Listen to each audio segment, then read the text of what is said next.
வணக்கம் விவசாய தோழர்களே, உங்கள் விவசாயி திருப்பத்தூர் யூடியூப் சேனல் சுந்தரல் பேசுகிறேன். இது என்னுடைய பீர்க்கங்காய் தோட்டம். இது நடவு செஞ்சு 45 நாள் ஆகுது. 45 நாளில் எந்த அளவுக்கு வளர்ந்துருக்கு பாருங்கள். காய் விட ஆரம்பிச்சிருச்சு. ஏற்கனவே ஒரு 20 கிலோ சாம்பிள் காயும் பறிச்சாச்சு.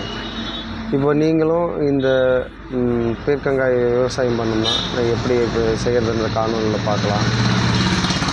நிலத்தை நம்ம முதல்ல தயார் செய்யணும். ஒரு 15 நாளைக்கு முன்னாடி நம்ம நடவு செய்யணும் முடிவு பண்ண 15 நாளைக்கு முன்னாடி இருந்து ஒரு 5 கலப்பில் 2 டைம் ஓட்டணும். 2 சால் 2 டைம் ஓட்டணும். அதுக்கப்புறம் பார்த்திங்கன்னா தொழு உரம் ஒரு 15 டிராக்டர் ஏக்கருக்கு ஒரு 15 டிராக்டர் ஓட்டணும். டிப்பரில் ஒரு 15 டிப்பர் ஓட்டணும். ஓட்டி அதை களைச்சி விட்டு மறுபடியும் ஒரு 5 கலப்பையிலே நம்ம 2 சால் ஓட்டணும். அதுக்கப்புறம் ஒரு டைம் ரொட்டேட்டரில் ஒரு 2 சால் ஓட்டணும். ஓட்டிக்கப்புறம் பார் ஓட்டணும். பார் 7 அடிக்கு ஒரு பார் ஓட்டணும். 7 அடிக்கு ஒரு பார் ஓட்டி ஒரு செடி விதை ஒரு 2 அடிக்கு ஒரு விதை நடணும். செடிக்கு செடி 2 அடி, பாருக்கு பார் 7 அடி. இந்த விதத்தில் நம்ம நடவு செய்யணும். நடவு செஞ்சு ஒரு 3 to 5 நாளில் முளைக்க ஆரம்பிச்சிடும். அதுக்கப்புறம் பார்த்திங்கன்னா ஒரு 10-12 நாளில் களை வெட்டணும். ஒரு களை வெட்டிட்டு அதுக்கப்புறம் பந்தல் போடணும். பந்தல் போட்டு முடிஞ்சதுக்கப்புறம் பார்த்திங்கன்னா உரம் வச்சு மண் அணைக்கணும். உரம் 20-20-0-13 ஃபேக்டம் பாஸ், அந்த ஏனமார், அதுதான் நான் யூஸ் பண்ணுறேன். அது ஒரு செடிக்கு 50 கிராம் விதம் பார்த்திங்கன்னா செடியிலேருந்து ஒரு 1/2 அடி தள்ளி போட்டு மண் அணைக்கும். அப்போ பார்த்திங்கன்னா பவர் வீடர் வச்சு நல்லா அந்த 7 அடி கேப்பில் உள்ளே விட்டு நல்லா உழவு செஞ்சுட்டு நம்ம மண் அணைக்கணும். மண் அணைச்சி காவாய்ங்கெல்லாம் போட்டதுக்கப்புறம் தண்ணி விடணும். தண்ணி விட்டால் நல்லா உரம் கரைஞ்சி செடி எடுத்து நல்லா சீக்கிரம் வளர ஆரம்பித்ததும் நம்ம பந்தலில் தூக்கி ஒரு 20 நாள்லேயே பார்த்திங்கன்னா 1 மீட்டருக்கு அளவுக்கு கொடி ஓட ஆரம்பிச்சிடும். அதை தூக்கி நம்ம பந்தலில் சணல் நார் வச்சு தூக்கி கட்டணும். ஒவ்வொரு செடியாக தூக்கி மேலே பந்தலில் கட்டணும். கட்டினதுக்கப்புறம் பார்த்திங்கன்னா நம்ம செடி நல்லா வளர ஆரம்பிச்சிடும். பார்த்திங்கன்னா வாரத்துக்கு 2 தண்ணி கட்டணும். 2 தண்ணி பாய்ச்சலாம். அதுக்கப்புறம் பார்த்திங்கன்னா பூச்சி நோய் இதை பற்றி நம்ம பார்க்கணுன்னாக்கா, பூச்சினா பீர்க்கங்காயில் அதிகமான தொந்தரவு கொடுக்கறது இந்த பழக்குலவி. இந்த பழக்குலவிங்க காயில் உட்காந்து ஓட்டை போட்டு அதில் முட்டையிட்டுட்டு போயிடும். முட்டையிட்டால் அந்த காயை அழுகி வீணாக போயிடும். எதுக்குமே ஆகாது.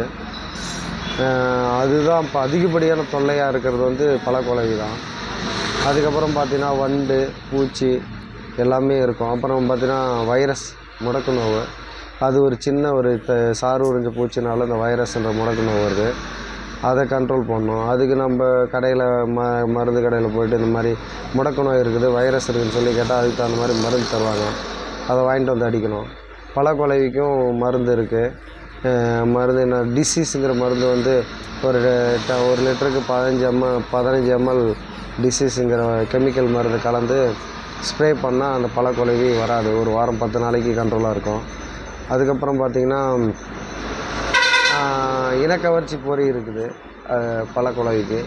இனக்கவர்ச்சி பொறி ஒரு பாக்ஸ் மாதிரி கொடுப்பாங்க. அதை பார்த்திங்கன்னா நம்ம வாங்கிட்டு தோட்டத்தில் ஒரு ஏக்கராவுக்கு ஒரு 5-6 டப்பா 5-6 இடத்துல கட்டி தொங்க விட்டால் அதில் பார்த்திங்கன்னா அது அதனுடைய ஸ்மெல்லு வரும். ஆண் பூச்சியோட பெண் பூச்சியோட ஸ்மெல் வரும் ஆண் பூச்சிங்களுக்கு. அந்த ஆண் பூச்சிங்கெல்லாம் போய் அந்த டப்பாவுக்குள்ளே இறந்து போச்சுன்னா இனப்பெருக்கம் செய்யாத நம்மளுக்கு ஓரளவுக்கு பூச்சிங்க கண்ட்ரோல் வந்துடும்.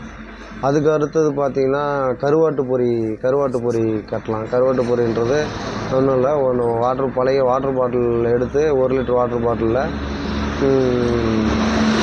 அதில் ஒரு 3/4 பாகத்தில் சுற்றி ஒரு 4 ஓட்டை போட்டு அதுக்குள்ளே ஒரு பாதி அளவுக்கு தண்ணி ஊற்றி அதில் ஒரு 4 பீஸ் கருவாடோ இல்லை கருவாட்டை தலையை வேஸ்ட்டு தலையை இருந்தால் கூட போட்டு அதை மூடி போட்டு மேலே தூக்கி நம்ம தோட்டத்தில் ஒரு 10-20 இடத்துல நம்ம கட்டி வச்சிட்டோம்னா அந்த கருவாட்டு ஸ்மெல்லுக்கு அதில் போயிட்டு பூச்சிங்களாம் இறந்து போயிடும்.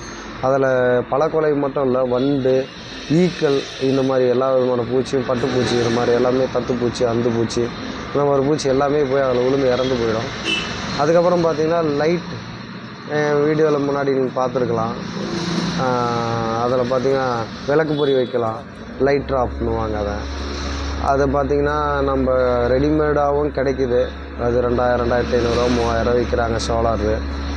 நாம் இன்வெர்டர் பல்ப் ஒன்று வாங்கிட்டு ஒரு பிளாஸ்டிக் கூடை ஒன்று வாங்கி அதில் பிளாஸ்டிக் கூடையில் 4 பக்கம் 4 ஓட்டை போட்டு ஒரு நூலை கட்டி ஒரு கம்பியோ இல்லை நூலை கட்டி ஒரு 3 குச்சிங்களை ஒன்றா சேர்த்து கட்டி நிற்க வச்சு அதில் கட்டிட்டு அது இன்வெர்டர் பல்பை சாயந்தரம் ஈவினிங் ஒரு 6 மணிக்கு மாட்டினா போதும். அது 3 மணி நேரம் தான் எரியும்.